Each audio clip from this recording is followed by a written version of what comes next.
Hello बच्चों, कैसे हैं आप लोग। मैं एस बी जायसवाल आपका reasoning faculty Avyan SSC classes में हार्दिक स्वागत करता हूं। बच्चों, आज जो हम लोग डिस्कस करने वाले हैं वो एसएससी के एग्ज़ाम जो होते हैं उसमें सीजीएल और सीएचएसएल दो एग्ज़ाम का मैंने यहाँ पर डिटेल लिया है। उसमें क्या क्या क्वेश्चन आते हैं, कितने टाइप के क्वेश्चंस होते हैं, टीयर 1 और टीयर 2 में क्या क्या पूछा जाता है, उसका डिस्कस करेंगे। फिर उसके बाद रीजनिंग में यहाँ पर क्या क्या टॉपिक आपको पढ़नी है उसके बारे में डिस्कस करेंगे। ठीक है, तो चलिए, चूंकि अब एग्ज़ाम इधर होने वाले हैं, का नोटिफिकेशन भी आने वाला है जो अब नेक्स्ट एग्ज़ाम होंगे, तो उसी की तैयारी के लिए पर्पज़ से ये वीडियो तैयार किया गया है। उम्मीद करता हूँ आपको ये पसंद आएगा। अगर कोई आपका सजेशन वगैरह हो तो कमेंट बॉक्स में कमेंट जरूर करें। ठीक है, तो जैसा कि आप जानते हैं कि एसएससी के एग्ज़ाम में दो पार्ट लिया है, वैसे और सीपीयू का भी एग्ज़ाम होता है, एमटीएस के भी एग्ज़ाम होते हैं, एसएससी लेते हैं। तो इसमें मैंने दो का ही लिया है। बेसिक हमारा एसएससी सीजीएल का ही होता है। सीएचएसएल का थोड़ा सा लेवल कम होता है। अब इसके सीपीओ की बात करें तो उसका लेवल भी थोड़ा कम रहेगा सीजीएल के मुकाबले। एमटीएस में और इजी क्वेश्चन होंगे। तो ये मैं दोनों ही डिस्कस करूंगा, एसएससी सीजीएल का टीयर 1 और टीयर 2 में क्या क्या यहाँ पर होता है, किस किस टाइप के कौन कौन से सब्जेक्ट आपको पढ़नी होती है। ठीक है देखिए, जैसा कि आप देख रहे हैं यहाँ पर लिखा हुआ है एसएससी सीजीएल टीयर 1 के एग्जाम का पैटर्न क्या है। तो ये 4 सब्जेक्ट होते हैं: general intelligence, general awareness, quantitative aptitude और इंग्लिश कॉम्प्रिहेंशन के। ठीक है, अब इसमें क्वेश्चन क्या क्या होता है आप यहाँ देख रहे होगे कि जनरल इंटेलिजेंस में 25 क्वेश्चन होते हैं और 50 नंबर के होते हैं।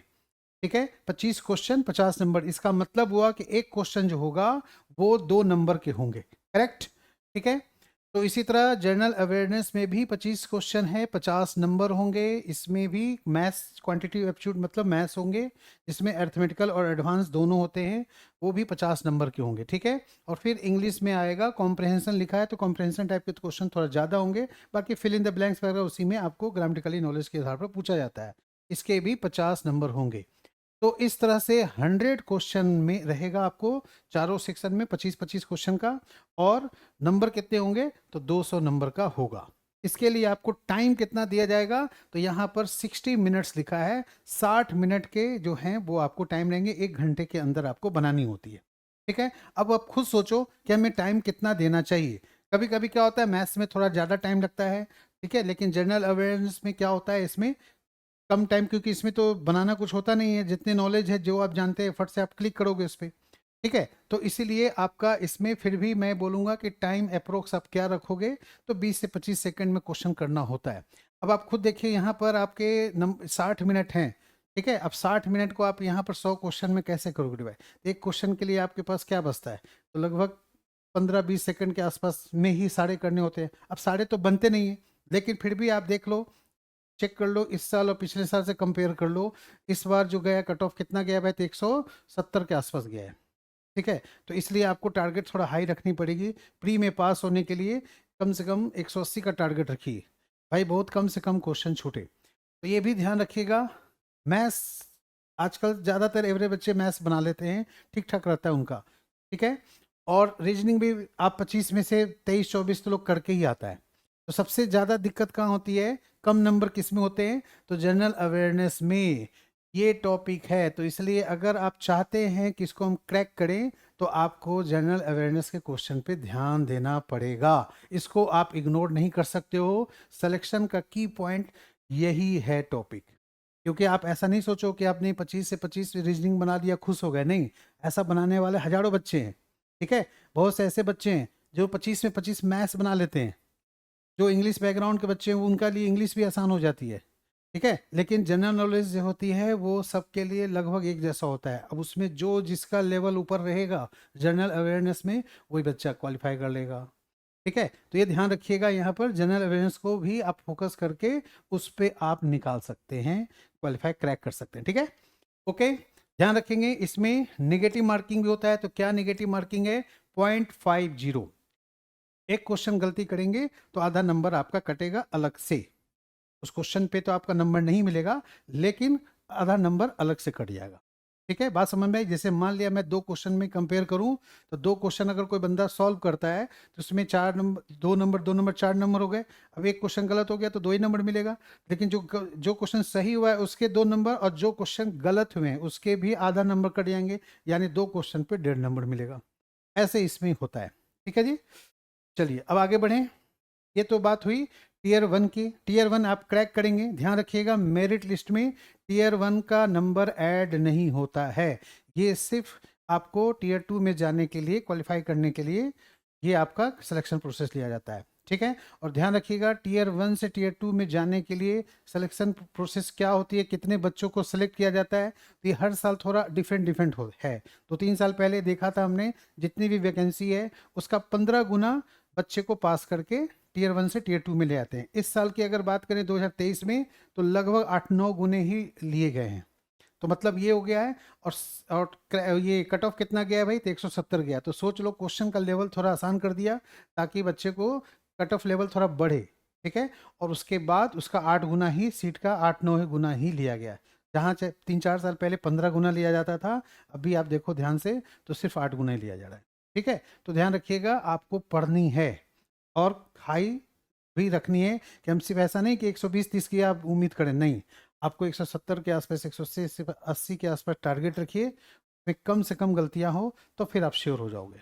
ठीक है, चलिए अब पेपर 2 में जो होते हैं, मतलब टीयर 2 की बात करें तो उसमें कितने पेपर होते हैं, तो आपको देखिए लिखा हुआ है ये एग्जाम कंडक्ट होते हैं 3 फेज में, पेपर 1, पेपर 2 और पेपर 3। पेपर 1 जो होता है वो सभी पोस्ट के लिए कंपलसरी होता है, चाहे आप जो भी पोस्ट देंगे, मतलब जनरल स्टूडेंट सबके लिए हो। ठीक है, पेपर 2 स्पेशली किसके लिए है, जो जूनियर स्टैटिकल्स ऑफिसर यानी जेएसओ के लिए अप्लाई करते हैं। इसमें भाई तो मिनिस्ट्री ऑफ स्टैटिक्स और प्रोग्रामर इम्प्लीमेंटेशन के लिए। ठीक है, और पेपर 3 जो है वो कैंडिडेट किसके लिए भाई, तो assistant audit officer, account officer के लिए ये होता है। ठीक है, सबके लिए जनरल नहीं होता। अब जैसे कॉमर्स बैकग्राउंड के बच्चे जो होते हैं वो ज़्यादातर ये सब अप्लाई करते हैं। आर्ट्स और साइंस वाले जनरल पोस्ट के लिए करते हैं, तो कॉमर्स बैकग्राउंड वाले जनरल पोस्ट के लिए भी कर सकते हैं, ये सब भी कर सकते हैं, तो उनके लिए पेपर अलग से देना पड़ेगा। ठीक है, अब देखिए यहाँ पर पेपर 1 जो है उसमें कितने टाइम होते हैं, तो 2 घंटे 30 मिनट का टाइम होता है पेपर 1 के लिए, जो सभी के लिए इंपॉर्टेंट होता है। बाकी पेपर 2, पेपर 3 जो देंगे बच्चे अकाउंट्स वाले, वो अलग से उनको 2 घंटे का पेपर देना पड़ेगा, ये दोनों। ठीक है, पेपर 2 और पेपर 3 के लिए। ठीक है, अब इसमें जो है एग्जाम का पैटर्न क्या होता है, तो जो कंपलसरी है ऑल पोस्ट के लिए, इसमें देखिए ध्यान से 3 सेक्शन में बांटा गया है। ठीक है, सेशन 1, सेशन 2 है यहाँ पर। अब यहाँ पर 3 सेक्शन में इसको बांट करके रखा गया है, जिसमें मॉड्यूल 1 में मैथ्स और मॉड्यूल 2 में क्या है, रीजनिंग है, जनरल इंटेलिजेंस भी बोलते हैं, जेआई शॉर्ट में। तो इसके 30-30 क्वेश्चन आते हैं इन सब में। मैथ और रीजनिंग की बात करें तो 30-30 क्वेश्चन होगा। एक क्वेश्चन जो होगा 3 नंबर का होगा, यानी 90-90 नंबर के होते हैं। ठीक है, और इनका वेटेज क्या है, देखिए लिखा हुआ है 23%, 23% होगा, मतलब इस दोनों में 23-23% का होगा ओवरऑल का। ठीक, फिर इसके बाद सेक्शन 2 में आइए, तो इसके 2 मॉड्यूल होते हैं, एक होता है इंग्लिश और दूसरा होता है जनरल अवेयरनेस। इंग्लिश में क्वेश्चन सबसे ज़्यादा मिलेगा, 45 क्वेश्चन। ठीक है, और नंबर इसके 3-3 नंबर के हिसाब से 135 नंबर का ये होता है। ठीक है, जनरल अवेयरनेस में 25 क्वेश्चन ही है और 75 नंबर के ये होंगे, तो सबसे कम वेटेज इसी का होता है। लेकिन इसमें भी सिलेक्शन प्रोसेस में मेरिट लिस्ट में आने के लिए ये ऐसा नहीं है कि 25 क्वेश्चन है, आप 10 क्वेश्चन ही बनाएंगे, 5 क्वेश्चन ही बनाएंगे, बाकी इधर कर लिया। तो अगर थोड़ा उम्मीद रखते हैं कि नहीं अच्छा हो, क्योंकि इधर करने वाले मैथ और रीजनिंग तो बहुत लोगों का अच्छा होता है, तो असली फाइट किसमें होती है, जनरल अवेयरनेस। अब जनरल अवेयरनेस उसी का तगड़ा होगा जो बच्चे यूपीएससी की भी तैयारी कर रहे हैं, पीसीएस की भी तैयारी कर रहे हैं, तो उनका स्ट्रांग होता है, तो उसके बच्चे इधर कम ही रहते हैं। तो फाइट इसमें, असली फाइट इसी में हो जाती है। इसमें आपने 25 में 20 कर लिया, 18 कर लिया, तो थोड़ा आपका मेरिट लिस्ट बढ़ जाएगा। ठीक है, तो ये चीज़ है, इसमें ध्यान रखिएगा। फिर इसके बाद सेक्शन 3 में आते हैं, तो इसमें कंप्यूटर नॉलेज होते हैं, जिसमें 20 क्वेश्चन का, यहाँ भी 3 नंबर के हिसाब से 60 नंबर के होते हैं। 20 क्वेश्चन ही होते हैं, 60 नंबर के पूछे जाते हैं, बस ये लेकिन क्वालिफाइंग नेचर का है। इसमें क्वालिफाइंग होना है, इसमें 35% आसपास मान लो, 30% से 35% के बीच में क्वालिफाइंग वो फिक्स करता है। 15 मिनट इसका टाइम दिया जाता है। ठीक है, और फिर इसके बाद डाटा एंट्री स्पीड टेस्ट होगी, उसमें भी क्वालिफाइंग नेचर होते हैं, 15 मिनट का टाइम इसमें भी होते हैं। ठीक है, ये 2 पेपर जो मैथ्स और रीजनिंग है उसके 1 घंटे टाइम मिलेंगे। दूसरे पेपर, दूसरे जो सेक्शन है इंग्लिश और जनरल अवेयरनेस का, उसके लिए भी आपको 1 घंटे का टाइम मिलेगा। ठीक है जी। तो यहाँ पर 1 घंटे मतलब 60 मिनट है, तो 30 क्वेश्चन 60 क्वेश्चन के लिए 60 मिनट, यानी एक क्वेश्चन के लिए आपको 1 मिनट है। कोशिश करनी है कि इसका हम लोग 25-25 तक टारगेट रखिएगा कि बन जाए, ताकि अच्छा मेरिट लिस्ट बन जाए। ओके, फिर इसके बाद आपका 1 घंटे 45-25 है, यानी ये भी 60 क्वेश्चन ही है, तो इसके इसमें 60 क्वेश्चन के लिए 60 मिनट है, एक क्वेश्चन के लिए 1 मिनट होता है।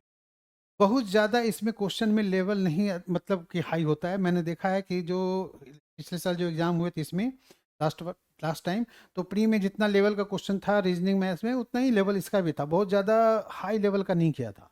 तो वो डिपेंड करता है, देखो लेवल अगर कम करेगा तो फिर जाहिर सी बात है कट ऑफ ऊपर जाएंगे, लेवल हाई रखेगा थोड़ा क्वेश्चन का लेवल बढ़ा भी सकता है, हो सकता है कि इस साल आसान आए तो अगली बार ना आए आसान, हो सकता है टफ है, तो उसमें क्या होगा, कट ऑफ नीचे जाएगा। ठीक है, क्योंकि आसान है तो सबके लिए है, टफ है तो सबके लिए। तो अच्छी से तैयारी करके जाएंगे तो बिल्कुल होगी, इसमें चिंता की बात नहीं है। 2 घंटे इसके हो गए और 30 मिनट इसके हो गए, 15-15 मिनट का, तो 2.5 घंटे का ये एग्ज़ाम जो होता है वो लिया जाता है टीयर 2 में पेपर 1 के लिए। ठीक है, अब इसके बाद जो है आपका नेक्स्ट पेपर 2 में, नेक्स्ट पेपर 3 के लिए क्या क्या लिखा है, तो 100 क्वेश्चन इसमें होते हैं, 200 नंबर का होता है, यानी एक क्वेश्चन 2 नंबर के हो गए। फिर इसमें भी आपके 100 क्वेश्चन और मैक्सिमम मार्क्स होंगे 200। ठीक है, 2-2 घंटे का टाइम इसमें अलग से दिया जाता है, इसके लिए 2 घंटे स्टैटिक्स के लिए, और फिर इसके बाद जनरल जो स्टडी लिखा है फाइनेंस और इकोनॉमिक्स के लिए। ठीक है, अब इसमें नेगेटिव मार्किंग कैसे होता है, तो ध्यान रखिएगा, जो आपका फर्स्ट पेपर है ना, उसमें 1 नंबर क्या होगा, माइनस होगा हर एक गलत क्वेश्चन के लिए। अब 10 क्वेश्चन गलत कर दिए तो 10 नंबर अलग से माइनस हो जाएगा। ठीक है, लेकिन जो पेपर 2 और पेपर 3 है उसके लिए 0.5 नंबर, मतलब आधा नंबर ही माइनस होता है। ठीक है, समझ रहे हैं? तो ये चीज आपके पेपर टीयर 2 के बारे में ये बात हो रही थी, और इसमें आपका हो गया तो बस वाह वाह। तो थोड़ा सा अच्छे से पढ़ेंगे, मेहनत करेंगे तो जरूर होगा। लाखों लोगों की जॉब लग रही है। ठीक है, तो बस हम थोड़ा तैयारी में थोड़ा एफोर्ट करें। ठीक है, आप जैसे जानते हो कि लाखों बच्चे पढ़ते हैं, इस कोचिंग में ही बात करें तो एक एक बैच में 100-100 बच्चे होते हैं, उससे भी ऊपर होते हैं। ठीक है, लेकिन सबकी जॉब क्यों नहीं लगती है, क्योंकि वो सब लोग फोकस नहीं रखते हैं ठीक से, वो लोग ध्यान से ठीक से नहीं पढ़ते हैं। ठीक है, जो लोग सीरियस होकर तैयारी करेगा उसका जरूर निकलेगा, इस साल नहीं निकला तो अगले साल निकलेगा। ठीक है, बहुत सारे बच्चे होते हैं आधे नंबर, एक एक नंबर आधे आधे नंबर से छूट जाते हैं। बस यही है कि हम ईश्वर से प्रार्थना करेंगे कि भाई जिनका भी तैयारी अच्छा है उनको सफलताएं मिले। ठीक है, तो चलिए अब आगे हम लोग नेक्स्ट देखते हैं क्या सीएचएसएल के एग्ज़ाम में क्या होता है। तो देखो सीजीएल और सीजीएल के एग्ज़ाम का लेवल लगभग जो है वो उसी टाइप के होते हैं जैसे सीजीएल वाले जो कंडक्ट करते हैं, जितने लेवल का क्वेश्चन है थोड़ा बहुत चेंज है, बाकी ये सब तो वही है जैसे मैंने आपको सीजीएल में बताया था कि चारों सेक्शन का जो एग्ज़ाम होगा टीयर 1 में, उसमें आपके ये सब 25 क्वेश्चन 50 नंबर, जो 25-25 क्वेश्चन के ये होंगे, टोटल 100 क्वेश्चन होंगे, 50-50 नंबर के 200 नंबर के होंगे। उसमें भी वही बात था। ठीक है, 60 मिनट यानी 1 घंटे का टाइम यहाँ पर दिया जाएगा। जो पीडब्ल्यूडी के बच्चे हैं उनके लिए 80 मिनट का टाइम यहाँ पर अलग से रहता है। ठीक है, अब आ जाए टीयर 2 में क्या होता है भाई सीएचएसएल में। तो टीयर 2 के एग्जाम में आपको उसी तरह यहाँ पर भी 3 सेक्शन दिख रहा है आपको, सेक्शन 1, सेक्शन 2, सेक्शन 3। इसमें भी 2-2 मॉड्यूल के होंगे। फर्स्ट मॉड्यूल में मैथ्स, सेकंड मॉड्यूल में रीजनिंग। ठीक है, फिर सेक्शन 2 में भी फर्स्ट मॉड्यूल में इंग्लिश और जनरल अवेयरनेस हो गया सेकंड मॉड्यूल। ठीक है, थर्ड पेपर में आपका कंप्यूटर नॉलेज टेस्ट होगा और स्किल टेस्ट होंगे, टाइपिंग टेस्ट जो होते हैं वो उसमें होते हैं। ठीक है, तो यहाँ पर टीयर 2 के लिए आपको यहाँ पर चार्ट बना हुआ है, मैं आगे आपको चार्ट में ही दिखा देता हूँ ये चीज़। ये आपको चार्ट से आपको थोड़ा ज़्यादा अच्छा समझ में आएगा। 2 घंटे 15 मिनट का ओवरऑल टाइम होता है सेशन 1 के लिए, और इसमें 3 सेक्शन में आप देख रहे हैं। मैथ्स के लिए भी 30 क्वेश्चन उसमें भी था, सीजीएल में भी 90 नंबर का था। ठीक है, यहाँ पर 30 क्वेश्चन इसमें हो गए, 30 क्वेश्चन इसमें हो गए, तो इस तरह 60 क्वेश्चन हो गए, और 60 क्वेश्चन के लिए एक क्वेश्चन 3 नंबर का है तो 180 नंबर के हो गए। ठीक है, 90 नंबर्स। इसमें 40 ही क्वेश्चन है, जबकि उसमें सीजीएल में आपने देखा था 45 क्वेश्चन लिखा हुआ था, है ना। ठीक है, और 25 क्वेश्चन किसमें थे, ये जनरल अवेयरनेस के। लेकिन यहाँ पर आपको क्या दिया है, 40 और 20 कर दिया इसमें। ठीक है, लेकिन नंबर वही है 60 है, तो यहाँ पर 60 है, 180 होंगे। 1 घंटा इसके लिए, 1 घंटा इसके लिए। ठीक है जी, फिर आते हैं हम लोग कंप्यूटर नॉलेज मॉड्यूल के लिए। ठीक है ना, तो कंप्यूटर नॉलेज जो मॉड्यूल के लिए है यहाँ पर, उसमें आपका ये भी 15 क्वेश्चन है और 45 नंबर के ही होंगे। यहाँ पर ये क्वालिफाइंग नहीं लिखा है, ध्यान रखेंगे। हो सकता क्वालिफाइंग ही नेचर का होगा। जनरली ये जो सेक्शन 3 में ये सब जितने भी होते हैं, स्किल टेस्ट, टाइपिंग टेस्ट, ये सब सब क्वालिफाइंग होते हैं। ठीक है, तो यहाँ पर 15 मिनट इसके लिए दिया गया है, 10 मिनट किसके लिए दिया गया है भाई? तो जो टाइपिंग टेस्ट LDC ये इसके लिए होते हैं। ठीक है, इसमें भी नेगेटिव मार्किंग होता है। नेगेटिव मार्किंग मैं आपको आगे दिखा दूं। एक बार पहले यहाँ पर क्या था भाई, तो 1 नंबर आपका नेगेटिव मार्किंग जो गलत क्वेश्चन हुए उसके लिए। ठीक है, यहाँ पर आपको रहेगा सेक्शन 1, सेक्शन 2 में, और सेक्शन 3 के लिए मॉड्यूल 1 में। तो सेक्शन 3 के लिए आपका मॉड्यूल में इसमें होगा, रॉन्ग नंबर इसमें होते हैं। ठीक है, कंप्यूटर नॉलेज टेस्ट का तो क्वालिफाइंग नेचर का ही होता है इसमें। ठीक है, फिर इसके बाद आगे जितने भी हैं वो लिखा हुआ है यहाँ पर, आप देख लीजिएगा। सब मल्टीपल चॉइस क्वेश्चन होंगे, ऑप्शंस होंगे इसमें 4 ऑप्शन, और उसी में से आपको सिलेक्शन यहाँ पर करनी होती है। ठीक है, तो CHSL का लेवल थोड़ा CGL लेवल से कम होगा, मतलब थोड़े से आसान क्वेश्चन होंगे। कुछ क्वेश्चन ऐसे भी होते हैं जो लेवल आप देखेंगे कि CHSL के लिए यहाँ पर टफ है और CGL के लिए थोड़ा आसान हो गया, तो वो एक आध दो क्वेश्चन में ऐसा हो सकता है। जनरली क्वेश्चन में इसका लेवल थोड़ा जो होते हैं कम होते हैं। ठीक है, ओके। तो बस यही है, ध्यान रखनी है। कुछ बच्चे जो होते हैं CHSL भी भरते हैं और CGL भी भरते हैं। बस तैयारी अच्छे से करेंगे, मन से करेंगे तो बिल्कुल हो जाएगा सिलेक्शन, कोई डाउट नहीं। बशर्ते यहाँ पर कभी कभी बच्चे पूछते हैं कि इसके लिए हमें कितनी पढ़नी चाहिए, कितनी पढ़ाई करें, पर डे कितना पढ़ें। तो मैं तो यही कहूँगा, जब तक इच्छा करे, जब मन करे, पढ़ते रहो। ऐसा नहीं कि भाई यार 3 घंटा पढ़ लिया, बहुत पढ़ लिया, चलो अब आराम करते हैं, सोने हैं या घूमने जाते हैं, ऐसा नहीं। जब तक आपका माइंड फ्रेश है पूरा, ठीक है, तब तक आप पढ़िए। कभी कभी ऐसा होता है खूब मन करता है पढ़ने का, तो 5-6 घंटा पढ़ लिए, पढ़ लो। किसी दिन ऐसा भी होता है कि सर दर्द कर रहा है, बुखार है, या कुछ टेंशन है, स्ट्रेस है, तो फिर उस दिन नहीं पढ़ेंगे।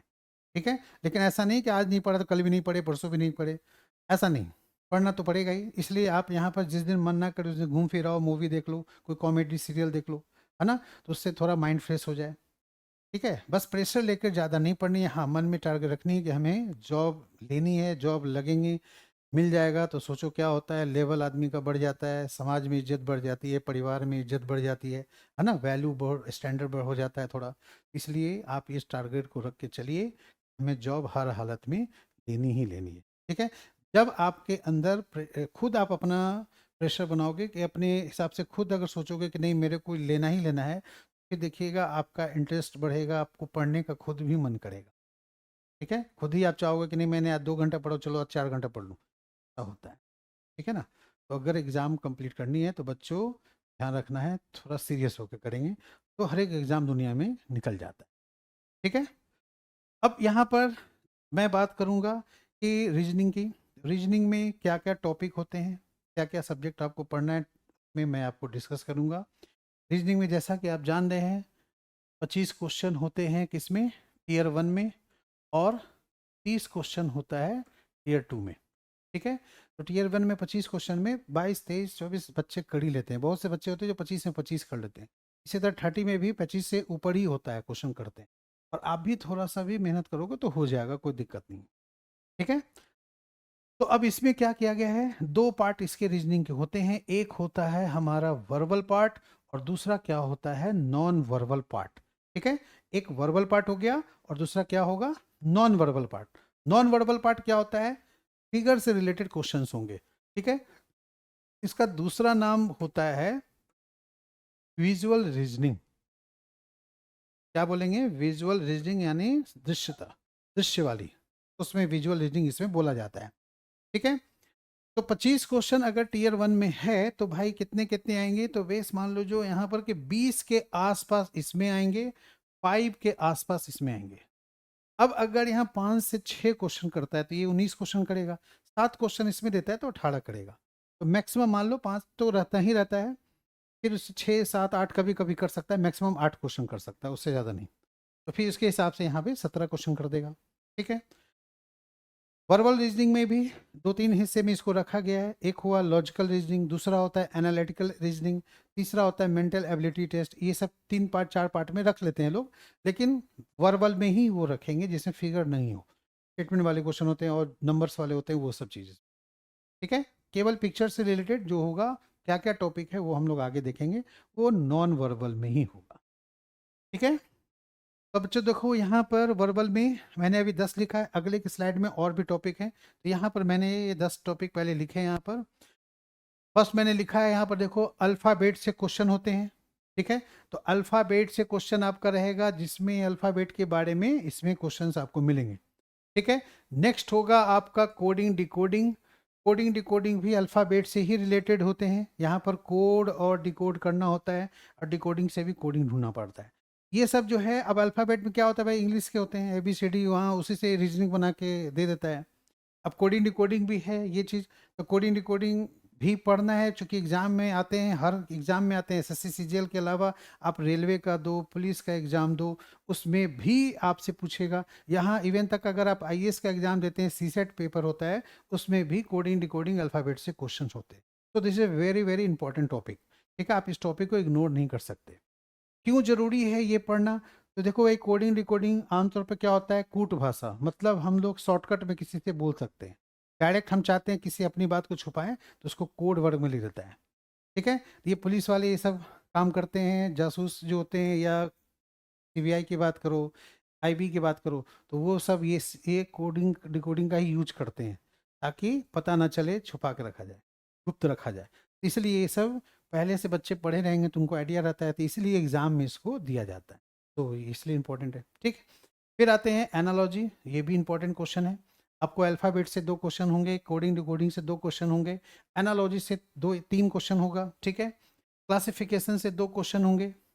एनालॉजी भी इंपॉर्टेंट है, इससे क्वेश्चन होते ही होते हैं। ऐसा नहीं होता कि इस बार दिया अगले बार नहीं दिया, या फर्स्ट सेटिंग में एनालॉजी से आ रहा है, सेकंड सेटिंग में नहीं आ रहा है, होते हैं एग्जाम, इससे मस्ट है, ठीक है। इसी तरह सीरीज है, सीरीज भी क्या है भाई, तो इसमें सीरीज आपका नंबर सीरीज और अल्फ़ाबेट सीरीज होते हैं। तो अल्फ़ाबेट जो आप पढ़ोगे उसमें आपको हेल्प होगा। अल्फ़ाबेट सीरीज में, नंबर सीरीज में कैलकुलेशन बेस होता है, addition method, subtraction method, multiplication method, mix type के ये सब होते हैं, कभी मल्टीप्लाई के साथ साथ प्लस माइनस। तो दिस इज वेरी इंपॉर्टेंट। तो नंबर सीरीज भी 2 टाइप के होते हैं, एक तो क्वेश्चन मार्क होता है, उसमें आपको बतानी होती है उसकी जगह पर क्या आएगा, और एक मिसिंग नंबर का होगा, sorry missing number question mark हो गया, एक होगा रॉन्ग नंबर सीरीज। इसमें एक गलत संख्या हमें बतानी पड़ती है कि वहां पर गलत संख्या कौन सी है, तो उसके लिए पैटर्न तो हम लोग सीखेंगे, पढ़ेंगे, उसके हिसाब से वो रॉन्ग नंबर निकल जाएगा, ठीक है। फिर आते हैं मिसिंग नंबर। मिसिंग नंबर भी एक तरह से सीरीज हम लोग एक लाइन में देखते हैं नंबर सीरीज को। मिसिंग नंबर को क्या करता है, वो बॉक्स में अरेंज कर लेता है। अब वो बॉक्स से सर्कल जैसा भी हो सकता है ना, वो रेक्टेंगुलर शेप में भी टेबल चार्ट की तरह बना देता है, उसमें एक नंबर क्वेश्चन मार्क रहेगा, वो नंबर मिसिंग है, बताओ क्या होगा। और भी बहुत सारे डिजाइन बनाए रहते हैं, ट्रायंगुलर, बहुत तरह के वेराइटीज होते हैं, ठीक है। तो इसमें कैलकुलेशन करके ही हमें देखना पड़ता है इसमें क्या होता है, ओके। नाउ अब आते हैं डायरेक्शन एंड डिस्टेंस, ये भी इंपॉर्टेंट टॉपिक है, हर एक एग्जाम में से क्वेश्चन जरूर आता है, और एक क्वेश्चन इसमें भी जरूर आएगा। और ये क्यों जरूरी है भाई, क्योंकि डायरेक्शन डिस्टेंस ये सब क्या होता है, हम लोग ऐसा नहीं सोचेंगे कि सिर्फ एग्जाम में ये पास करना है, एग्जाम के रिव्यू से ही ये सब पढ़ना है। आम तो लाइफ में भी डायरेक्शन और डिस्टेंस का यूज होता है। हम लोग गूगल मैप देखते हैं ना भाई, समझते हैं ना, उसमें नॉर्थ साउथ ये सब समझना पड़ेगा ना, इधर मेरे को जानी है, किधर भी जा रहे हो आपको डायरेक्शन का पता होना चाहिए। आप बाइक से जा रहे हो, है ना, किधर ईस्ट होता है, वेस्ट होता है, मेरे को नॉर्थ साइड जाना है, ये सब आम तौर पे प्रैक्टिकल लाइफ में भी यूज होते हैं, इसलिए ये सब एग्जाम में भी पढ़ना बहुत ज़रूरी होता है, ठीक। ऑर्डर और रैंकिंग, भाई क्लास में बच्चे सब रहते हैं, पढ़ते हैं, टेस्ट देते हैं, अच्छे नंबर आते हैं तो उनका रैंक भी अच्छा बनता है, कम नंबर आता है तो कम रैंक बनता है। ये सब ऑर्डर रैंकिंग के बारे में भी समझना जरूरी होता है, ठीक है। ये सब ये जो होते हैं आमतौर पे, ये सब उसी का यूज है। ब्लड रिलेशन, ब्लड रिलेशन से भी 2 क्वेश्चन जरूर आएगा। इसमें 3 तरह के क्वेश्चन होते हैं, एक होता है इंट्रोडक्शन, फैमिली बेस, और तीसरा होता है कोडेड रिलेटेड। तो आजकल एग्जाम में कोडेड रिलेटेड वाले क्वेश्चन ज़्यादा आ रहे हैं, उसमें लिखा रहेगा A star B means A is the brother of B. Star का मतलब हो गया ब्रदर, ए बी का भाई है। इसी तरह 4-5 सिंबल दिए रहेंगे, है ना, उसमें से आपको चेक करके ऑप्शन से बताना पड़ता है कि इसका कौन किसका क्या लगता है, या रिलेशन पूछेगा तो ऑप्शन से चेक करके बताना पड़ेगा कि कौन से इक्वेशन में ऐसे सही हो रहे हैं, ठीक है। तो ब्लड रिलेशन से 2 क्वेश्चन मान के चलो कि आएगा ही आएगा, श्योर है, ठीक है। सीटिंग अरेंजमेंट से भी क्वेश्चन कभी कभी आते हैं, कभी कभी गायब भी कर देता है। इसमें भी 2 तरह के क्वेश्चन होते हैं, एक लीनियर लाइन में कुछ लोग बैठे हैं बेंच पे, और दूसरा सर्कुलर टेबल के चारों ओर या वर्गाकार टेबल के चारों ओर कुछ लोग बैठे हुए हैं, उससे रिलेटेड क्वेश्चंस होते हैं। तो ये क्या किया है इसमें आजकल, प्री में कम कर दिया है, मेंस में आते होंगे, मेंस में दे देता है, तो प्री में हटा भी देता है। भाई अब देखो 25 क्वेश्चन है, सेट तो करना ही है, अब 2-2 3-3 क्वेश्चन इसी से आएगा, तो बाकी 25 में 5 उधर भी चाहिए नॉन वर्बल का, तो इसीलिए कभी कभी ये इससे हो सकता है हटा दे, सीटिंग एमिनेशन ना दे। क्योंकि लास्ट ईयर बच्चे ने बताया था सर सीटिंग एमिनेशन मेरे में नहीं था, लेकिन दूसरे सीटिंग वाले बोल रहे थे कि मेरे में था। तो ऐसा होता है कि मॉर्निंग शिफ्ट में नहीं आया तो इवनिंग शिफ्ट में एक क्वेश्चन आ गया। तो ये इंपॉर्टेंट है, मतलब ऐसा नहीं कि इसको इग्नोर नहीं करेंगे, ये आपको पढ़ना ही पढ़ना है, ठीक है। फिर उसके बाद 10 चैप्टर उधर था, 10 इधर लिख दिया मैंने। क्यूब एंड डाइस से एक क्वेश्चन, खास तौर पे डाइस से तो जरूरी क्वेश्चन होता है। डाइस में दो तरह क्वेश्चन बनते हैं, एक ओपन और एक क्लोज्ड। तो कभी क्लोज से आते हैं, कभी ओपन से आते हैं, एक ही क्वेश्चन मान कर रखो कि आएगा। क्लॉक और कैलेंडर भी सिलेबस में है, बट रेयर केस में ही क्वेश्चन आते हैं, इससे क्वेश्चन बहुत ही कम आता है। क्योंकि क्लॉक और कैलेंडर का देखते हैं कि थोड़ा क्वांटिटिव नेचर का होता है, कैलकुलेशन ज़्यादा होते हैं, तो मैथ्स पार्ट में भी पूछ देता है, ठीक है। तो ये क्लॉक और कैलेंडर आजकल अब उतना इंपॉर्टेंट नहीं हो गए, बहुत सारे एग्जाम में क्वेश्चन नहीं मिलता है इससे, ठीक है। अब आते हैं other important topic, mathematical operation. इससे एक क्वेश्चन या दो क्वेश्चन भी दे सकता है, जरूर रहेगा, वहां पर साइन रहेगा, कोड की तरह बना करके दिया रहेगा, लिखा रहेगा प्लस मीन्स माइनस या डिवाइड, कुछ भी लिखा रहेगा। तो जहाँ प्लस का साइन है वहां पर उसके अनुसार माइनस या डिवाइड में कन्वर्ट करके फिर सॉल्व करना होता है, सिंप्लीफिकेशन की तरह बॉड मास रूल लगाकर, ठीक है। तो ये आपका अर्थमेटिकल रीजनिंग, ये सॉरी मैथमेटिकल ऑपरेशन से क्वेश्चन जरूर होंगे। इससे भी क्वेश्चन जरूर होता है, ज़्यादातर इसमें क्वेश्चन बनते हैं एज प्रॉब्लम से, या कुछ ऐसे क्वेश्चन जिसमें इक्वेशन लगता है। तो ये सब टाइप के अर्थमेटिकल रीजनिंग का भी इंपॉर्टेंट टॉपिक है, इससे भी क्वेश्चन एक रहेगा। दूसरा आया लॉजिकल सीक्वेंस ऑफ वर्ड्स, एक क्वेश्चन इससे भी आने लगे हैं, रेगुलर आते हैं, ठीक है। यानी शब्द 4 शब्द 5 शब्द या 6 शब्द कुछ भी दे सकता है, और उसको कहेगा आप उसको लॉजिकल सीक्वेंस में अरेंज कीजिए, पहले क्या आएगा, फिर इसके बाद ये क्या आएगा, फिर इसके बाद वो क्या आएगा, ऐसे करके ये अरेंज करने के लिए इसमें देता है, ठीक है। फिर आइए 17 नंबर को टॉपिक लिखा है syllogism. This is also very important topic, ये हर एक एग्जाम में इससे पूछे जाते हैं। आप कांस्टेबल का एग्जाम दे रहे हो, पुलिस का एग्जाम दे रहे हो, मतलब छोटे लेवल से लेकर बड़े लेवल तक का, आईएएस के एग्जाम में भी क्वेश्चन इससे आते हैं, बैंक एग्जाम में भी आते हैं, उसमें तो 5 क्वेश्चन का सेट होता है। उसमें और हाई लेवल के होते हैं, रिवर्स सिलोजिज्म भी होता है, उल्टा, मतलब स्टेटमेंट से कॉन्क्लूजन ढूंढते हैं तो कॉन्क्लूजन से स्टेटमेंट भी ढूंढना होता है, वो बैंक लेवल में होता है। एसएससी लेवल में बहुत ईजी लेवल का आएगा, एक क्वेश्चन आएगा इससे और एक क्वेश्चन आएगा वेन डायग्राम से, ठीक है। तो वेन डायग्राम से भी एक क्वेश्चन होगा, उसमें 3 वर्ड दिए रहेंगे, उसका वेन डायग्राम पूछेगा करेक्ट कौन सा है, जो उनमें आपस में एक्चुअल रिलेशनशिप है, ठीक है जी। तो एक क्वेश्चन इससे होगा ही होगा। बाकी आपका स्टेटमेंट कॉन्क्लूजन से भी एक क्वेश्चन दे सकता है, या एजम्पशन से दे सकता है, या आर्गुमेंट से दे सकता है, इसमें से 3 में से कोई 2 क्वेश्चन आपको मान के चलो होगा, ठीक है। तो अब कभी होता है कि उधर क्वेश्चन बढ़ गए तो इधर से कम कर देता है, तो इसमें से हो सकता है एक ही क्वेश्चन दे, ऐसा भी हो सकता है। मैथमेटिकल ऑपरेशन से एक ही क्वेश्चन दे। अब अल्फाबेट में 2-3 टाइप के क्वेश्चन होते हैं, एक वर्ड फॉर्मेशन होता है, उसमें भी लेवल होते हैं, और फिर उसके बाद आपका पेयर फॉर्मेशन से क्वेश्चन होते हैं, और फिर उसमें एक होता है अल्फा न्यूमेरिक से भी क्वेश्चन आने लगे हैं।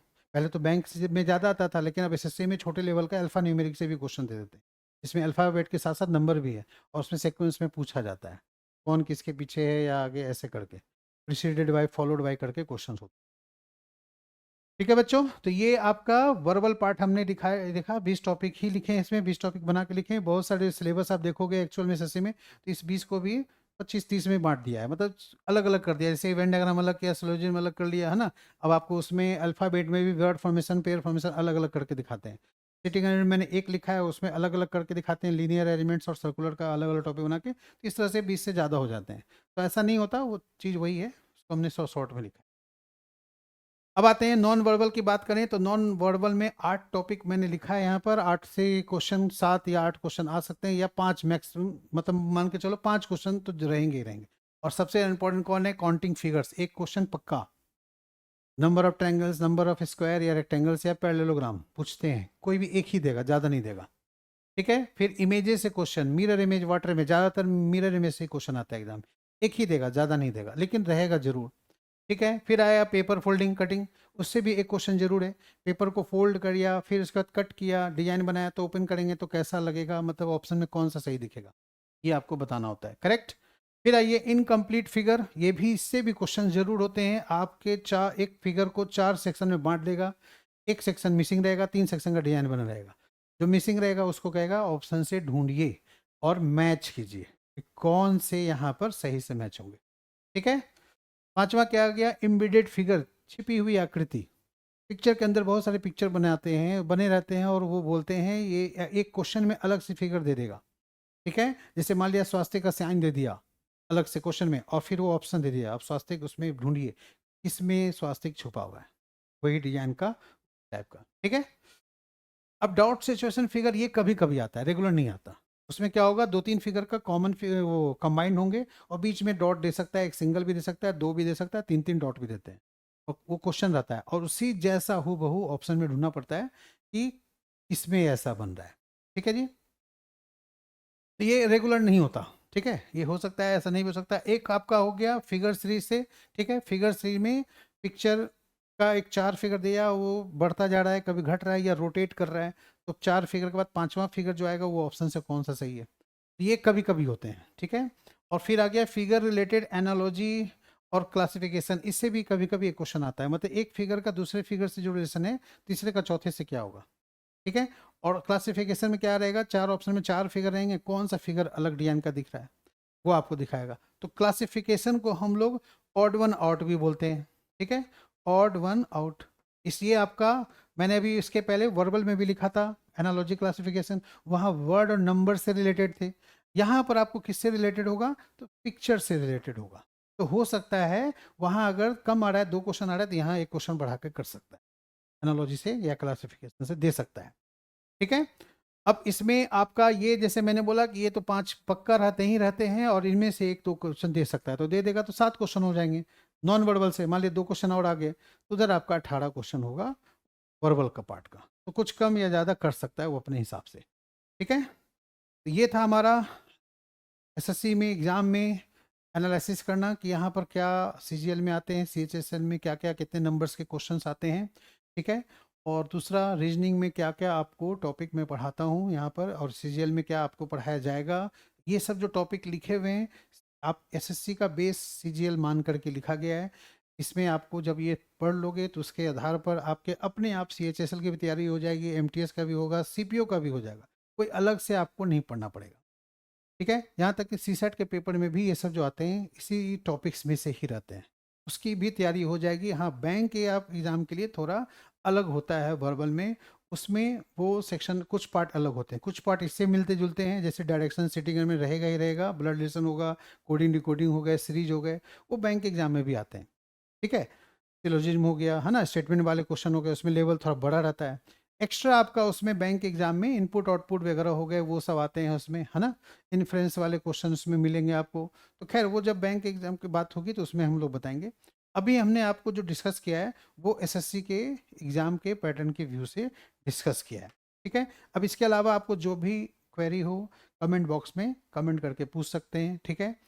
अब ये न्यू चैनल बना है अभी हमारा, इसके बाद हमारे वीडियो जो भी होंगे उसमें अपलोड किया जाएगा रेगुलर, ठीक है। टॉपिक बाय टॉपिक करके आपके दिए जाएंगे। और यहाँ साउथ एक्सटेंशन में इसकी क्लास भी होती है ऑफलाइन, जो बच्चे ऑफलाइन एडमिशन लेना चाहते हैं वो यहाँ आके ऑफलाइन पढ़ें, एडमिशन लें, ठीक है। ऑनलाइन पढ़ना चाहते हैं तो उसकी भी व्यवस्था की गई है हमारे यूट्यूब पे, वो में आप पढ़ सकते हैं, ठीक है। ओके, तो अगर आपको वीडियो अच्छा लगे तो प्लीज़ लाइक करें, अपने दोस्तों में ग्रुप में शेयर करें और चैनल को सब्सक्राइब करें, ठीक है। Thank you very much.